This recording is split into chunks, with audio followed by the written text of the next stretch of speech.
Hi, this is Gordon Parker from Michigan Tech University, and this is the first of a set of 2 videos on numerical integration.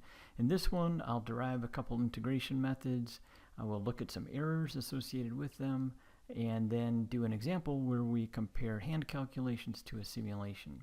In the second video, we'll address the issue of how to pick an integration time step for a tool such as Simulink.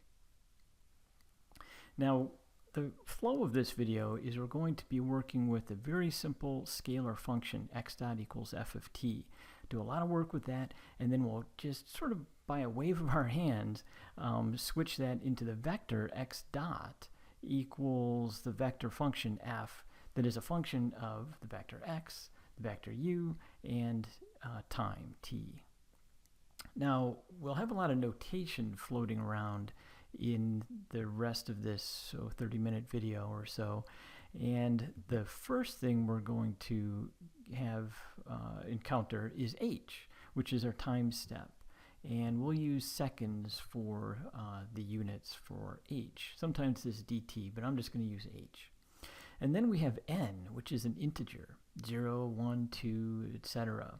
And the thing that we're going to be most interested in is the product of n times h, or perhaps the quantity n plus 1 times h. So here's what I mean with a little example. Let's say we want to write down an expression for x subscript n plus 1. What that means is it's the function x evaluated at t equals h times the quantity n plus 1. So if we set h equal to 0.01 seconds, and let's say n was equal to 3, then x of t, which is, let's pick a value for x of t. How about e to the negative 2t? Now let's go ahead and write down an expression for x subscript n. That is x evaluated at t equal n times h, or e to the negative 2nh, and that's e to the negative 0.06. We can also do xn plus 1, subscript n plus 1, so that's t equals h times the quantity n plus 1. And so for this example, it's e to the negative 0.08. So we're going to be seeing this function quite a lot.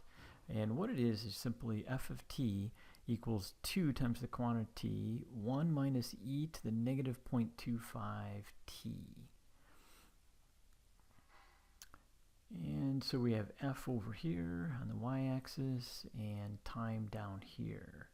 And what the blue line is a continuous evaluation of it, and these black dots are discrete samples of that function. For instance, at the time point n times h, right there. So let's start off with our simple dynamic system that I mentioned on the previous page. So given the dynamic system, and that will be, let's see, x dot equals f of t, so the scalar simple dynamic system. And let's say that we have some information at our disposal regarding both x and f.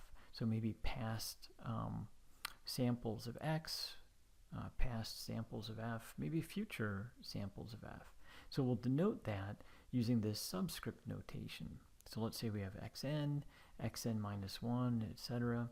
Maybe we have fn, fn minus 1, other sample points back in time. And our goal in this process of numerical integration is, given all this information, approximate that very next time point at x subscript n plus 1, given all that back information. So here's our function again in the upper left, and what we're going to do now is show that the act of numerical integration or simulating a dynamic system is really all about different ways to approximate this little area under the curve, the integral of that function over that tiny panel from time equal nh to time equal n plus 1h. So that's all we're going to do in the next couple slides, is come up with different ways to approximate that integral. So here's our function again, x dot of t equals f of t, and since we have all this back information, And since we only need to estimate this small panel, we can solve this equation just from t equal nh to t equal n plus 1h. So let's just write this out, that we only need to solve this system for one little time step. And let's just go ahead and do it. That is, we'll integrate both sides of this equation. And that would be the integral from nh up to n plus 1h of x dots, that's dx dt. And that's equal to the integral from nh up to n plus 1 times h of f dt.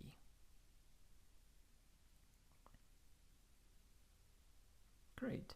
So now we can just use the fundamental theorem of calculus on the left-hand side, xn plus 1 minus xn, and we can just write down what we had before. So we still have this integral from nh to n plus 1h of f dt.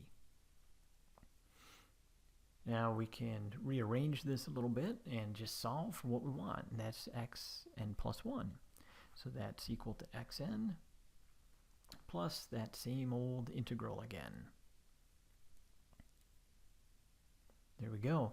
And guess what? That integral is exactly the thing that we started this page with, and that is that we need to approximate that if we don't have it exactly. And since we're taking these individual time steps at the black dots, dot, dot, dot, dot, those are samples, we're going to have to approximate that little panel. And that's really the only difficult part of numerical integration. So here's the first way to do it. We call this Euler integration.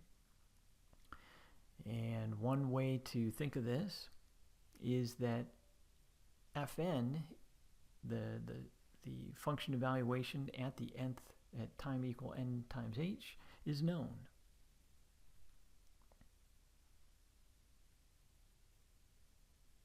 So that means that that upper level is a known quantity, and so we can approximate the area under the curve just with that little square. We know the sample at nh, and so we know fnh, and so the integral of f from nh to n plus 1h is just approximately equal to h times fn. And we can write down the solution for xn plus 1 that we had on the previous slide, and there it is, boom. Now, what about errors, though? Certainly, there's an approximation symbol up above. There were some errors associated with this approximation. So let's look at a way to calculate those. To do that, we'll use a Taylor series expansion. We'll start with a Taylor series expansion of xn plus 1. So it's just equal to xn plus h times xn dot plus 1/2 h squared. Remember, h is the time step. So h squared xn double dot plus 1/6 h cubed xn triple dot plus blah blah blah. Now, you got to keep in mind that xn dot is, and this is kind of wonderful, equal to fn. Well, that's our original dynamic equation that we had in the beginning, x dot of t equals f of t. So we can also replace xn double dot with fn dot and so on. So let's rewrite this Taylor series expansion. Xn plus 1 is equal to xn plus h times fn now plus 1/2 h squared fn dot plus 1/6 h cubed fn double dot plus dot dot dot. And if we hack off those higher order terms, we get exactly the Euler integration strategy that we had on the previous slide. Xn plus 1 is xn plus h times fn. That's fantastic. But now we can also say something about the errors associated with this algorithm. And the way we'll do that is we'll go back to that expansion, and we'll write it in a little bit of factored form. We have h times the quantity, fn, plus 1/2 the next term, 1/2 h fn dot plus dot dot dot. So now we can see that the piece that we truncated off was 1/2 h fn dot. So our dynamic errors are going to be proportional to 1/2 times that time step h. Now let's do another integration method. This time we'll use derive one called trapezoidal. And it's a little bit different, fundamentally very different than the Euler integration. Now we know not only fn, but also fn plus 1, f subscript n plus 1. That is, we know the function evaluation f ahead in time.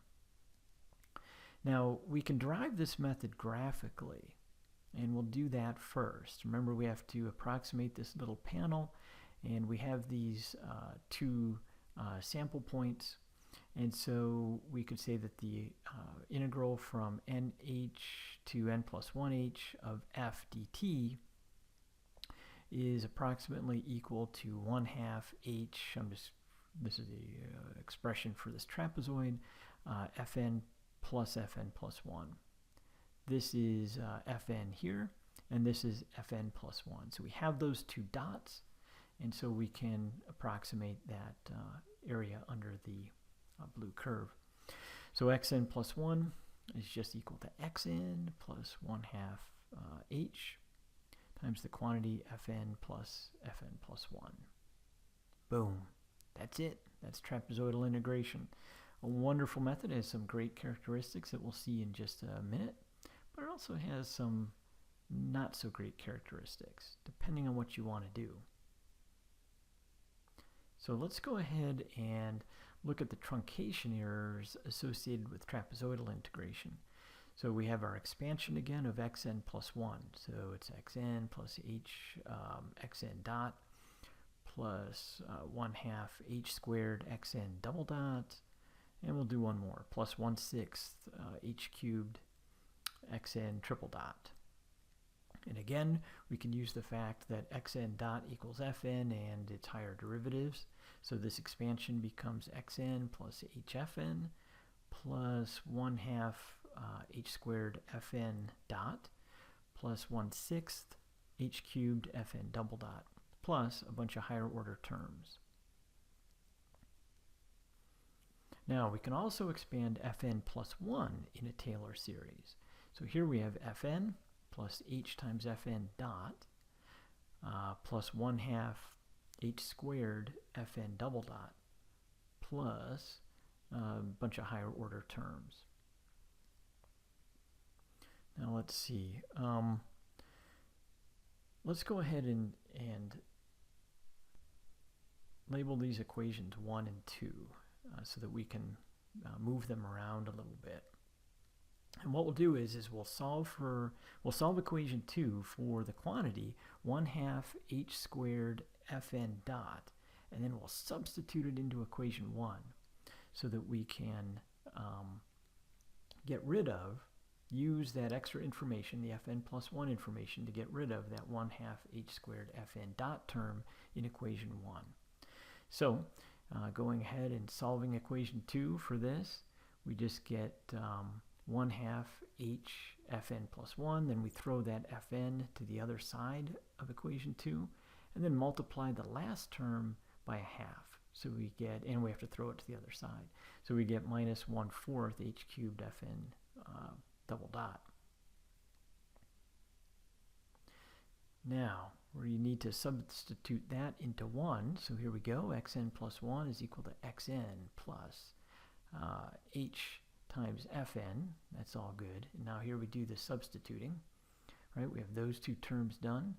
And now we are going to replace this term. So we get 1/2 h fn plus 1. Let's see, minus 1/2 h fn. That's nice. Then the 1/4 h cubed fn double dot. And we have to make sure that we don't forget about that other term in equation 1, the 1/6 h cubed fn double dot. All right, this term right here, boom, is right there. Now we have to take this xn plus 1 and simplify it a little bit. Xn plus h times the quantity let's see, we have a 1/2 fn plus 1 and 1/2, yeah, when we combine up all the fn's, that's good. Then we have the minus 1/12 h squared fn double dot plus the higher order terms. So we can write down, sort of by inspection, our trapezoidal method or strategy that we had from the previous page, just as truncating off the h squared and higher terms, and we get that. So that's nice that it matched up with our graphical interpretation.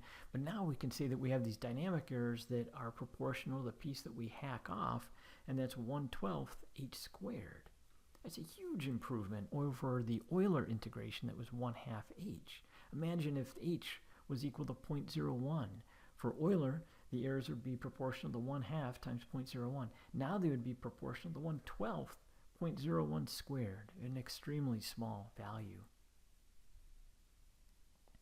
Now, let's look at the implication of needing this fn plus 1 sample, this evaluation at f ahead in time. We'll do that through a little example. So let's say that we have x dot equals -3x, and there's some initial condition, x0. So this is a linear system, and putting this dynamic system into the terminology that we've developed so far, our f subscript n is equal to -3xn. And our fn plus 1 is equal to -3 times x subscript n plus 1. So those are the things I need for trap to implement trapezoidal integration. So we have xn plus 1 is equal to xn plus 1/2 h. We substitute in the fn plus the fn plus 1, blip, blip, blip, like so. And now we can, because it's a linear system, we can do some rearranging. So if I bring all the xn plus 1 stuff to the left-hand side, we get 1 plus 3/2 h. And all the xn stuff on the right-hand side, 1 minus 3/2 h. And so everything is looking good in the world. That is, we can solve xn plus 1. It's this expression, 1 minus 3/2 h over 1 plus 3/2 h times xn. The point, though, is that given some old information about xn, I can solve for xn plus 1. No problem. Linear system, trapezoidal integration. Now let's do a nonlinear system. X dot equals negative sine x minus x cubed. Very nonlinear looking system. And let's just explore what happens with that. So we'll do the same substitutions. Let's see. So we have xn plus 1 is equal to xn plus 1/2 h times fn, which is now this crazy minus sine xn minus xn cubed, blop, like so. And then we have the xn plus 1 stuff, so minus sine xn plus 1 minus xn plus 1 cubed, and there we go. Now, I can bring all the xn plus 1 stuff over the left-hand side. So let's see, 1/2 h sine xn plus 1. And I've got that one other pesky term, xn plus 1 cubed. And that's equal to, on the right-hand side, to all the xn stuff. So 1/2 h sine xn minus 1/2 h xn cubed. So I have it in the same form I had before. This term on the right-hand side is all known, right? I know I have xn, so I can evaluate all these crazy nonlinear things. But over here, in order to solve for xn plus 1, which is really what I want to do with this time marching forward numerical integration, simulation of a dynamic system, I have to solve this nonlinear equation. And in general, I could have a system of these equations when we go to the system of x dot equations. This can be an extremely painful thing to do in general. So we give this a name. We say that this type of an integration method that requires f, the right-hand side, x dot equals f, at future times is implicit. So here's a little summary of trapezoidal integration, and we categorize it as being an implicit integration method. And in contrast, Euler integration, and just to review what that was, is xn plus 1 is equal to xn plus h times fn. We call that explicit. It does not require information ahead in time beyond n. So we had this wonderful second order behavior of trapezoidal integration, but it's implicit and it can be very difficult to use for nonlinear systems. So let's derive an explicit method that's second order. And this is called Adams-Bashforth second order. So let me just write that down, Adams-Bashforth. And it is a second order method. We can have higher order methods, but the one we'll do here is just second order. So what it boils down to is we assume that we have information at fn and fn minus 1, not fn plus 1. And what we'll do is we'll approximate that area under the curve between n and n plus 1h using this extrapolated trapezoid, using information at n minus 1 times h out to nh. So we're just going to do the Taylor series straight off the bat. So we have our expansion. I'm just going straight to the fn dot form. And let's see, we'll go out to 1/6 h cubed fn double dot plus those higher order terms that we don't show. And now we'll expand fn minus 1 in the Taylor series. So fn minus h times fn dot plus 1/2 h squared fn double dot plus the higher order terms. So now we'll solve this equation for 1/2 h squared fn dot and then substitute it back into the xn plus 1 equation. So we'll take this and we'll multiply it by 1/2 h so that it's in the correct form. So we have 1/2 h squared fn dot is equal to 1/2 h fn minus 1/2 h fn minus 1, and then we have the plus 1/4 h squared or h cubed fn double dot and plus higher order terms. Now we're going to stick that into the xn plus 1 equation. That is this. And so xn plus 1 is xn plus hfn, and now we do our substituting. So we get our 1/2 hfn minus 1/2 hfn minus 1 plus the 1/4 h cubed fn double dot, and now we have to make sure we don't forget this term, so plus 1/6 h cubed fn double dot and a bunch of higher order terms. And we can do some combining and some factoring. So let's see, we have xn plus h times the quantity 3/2 fn minus 1/2 fn minus 1 plus combining up combining up those two terms, we get 1/5 h squared fn double dots. That's the 4th plus the 6th, and a bunch of higher order terms. So now we can see our truncation errors. We can also see the AB2 integration method pop out of this. It's 1/2 h times the quantity 3fn minus fn minus 1, and our truncation errors, let me box this, our dynamic errors or our truncation errors are proportional to 5/12 h squared. Not quite as nice as the trapezoidal, that was 1/12 h squared, but still pretty good compared to Euler. Now at the beginning of this I was saying that we're going to do a little bit of hand waving. That is, we're going to go from our x dot equals f of t to solving the general problem. And the general problem is the vector x dot equals the vector function f, which is a function of x and u and t, And notationally, Fn is equal to f evaluated at xn, un, and t equals n times h. So here's the hand waving part. For Euler integration, we just have the vector xn plus 1 is equal to the vector xn plus h times the vector fn. And it has dynamic errors proportional to 1/2 h. And trapezoidal, you can imagine what that's going to look like.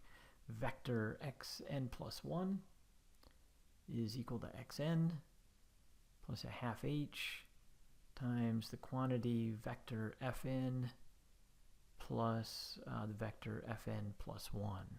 And that has dynamic errors proportional to 1/12 h squared. And then we have AB2, Adams-Bashforth, second order.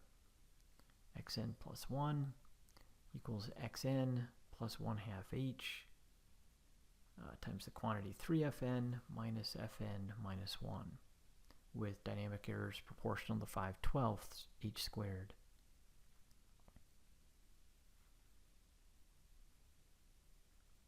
Okay, so now let's do an example, and we'll do some hand calculations, and then we'll switch over to MATLAB Simulink and see how good we did. So here's our dynamic system. X dot equals negative 4x plus u, and y is equal to x. And we have an initial condition of, how about 2? And our u of t, we'll just make it a sine wave. So sine of t. Now, for future work, that is what we're going to do in just a minute, let's go ahead and write down the state space representation of this, or a state space representation. Obviously, it's ridiculously simple. A is equal to negative 4, the scalar, b is equal to 1, c is equal to 1, and d is equal to 0. That's the ABCD matrix. And so we'll use that when we get into our Simulink coding in just a minute. Now, what we'll do in the remainder is some Euler integration. So we'll approximate the solution to this dynamic system using Euler integration. We'll just take a few time steps here and then force Simulink to use Euler integration and compare our answers. So we have xn plus h times the quantity. This is fn, so that's negative 4xn plus un. And our yn is just equal to xn. Now let's go ahead and let h equal 0.03. Let's just do that. And now comes the horrible hand calculation. So x1 is the initial condition, 2, plus h, 0.03 times negative 4 times 2, plus sine at 0, which is 0, and so we get 1.76. Now x2, so there's our, is equal to x1 plus h times negative 4 times 1.76 plus the sine of 0.03. So this one's not too bad. And if you use a double precision calculation, you get 1.549699, keeps going, 5006075. You can do that on your own and check it out.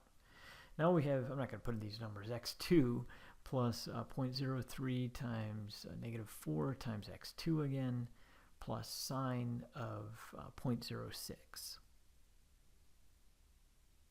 And if you go through the calculations using a nice double precision computation, you get a whole bunch of decimal points. Let's see, 801, 399,729. All right. And I highly advise you to try this out on your own to verify those numbers.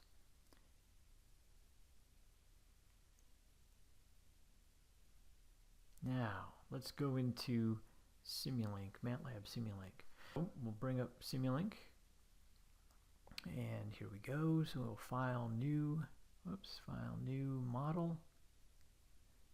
Here's that, blank palette. And we'll go into continuous, grab a state space block. There we go. Scoot it over a bit. And we'll just put in those matrices. They're really just scalars that we had in the previous slide. And we'll set that initial condition to 2. Beautiful.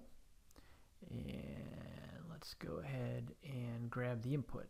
So a sine wave, hook it up, and let's just take a look at that.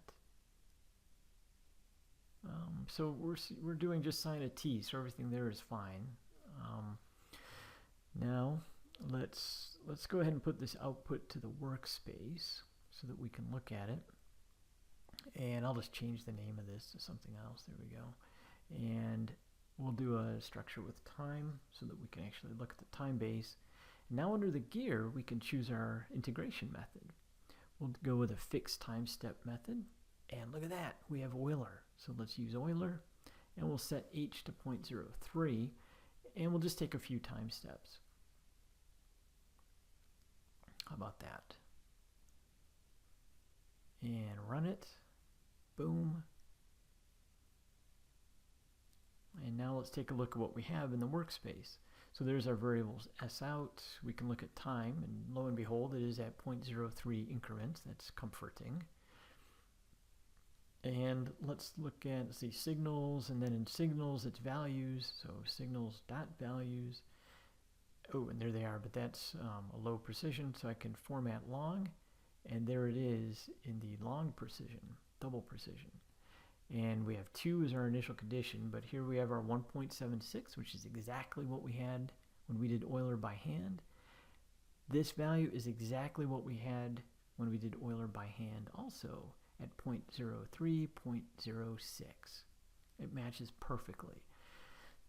This removes all the ambiguity between something like Simulink and the hand calculations that we did with Euler integration.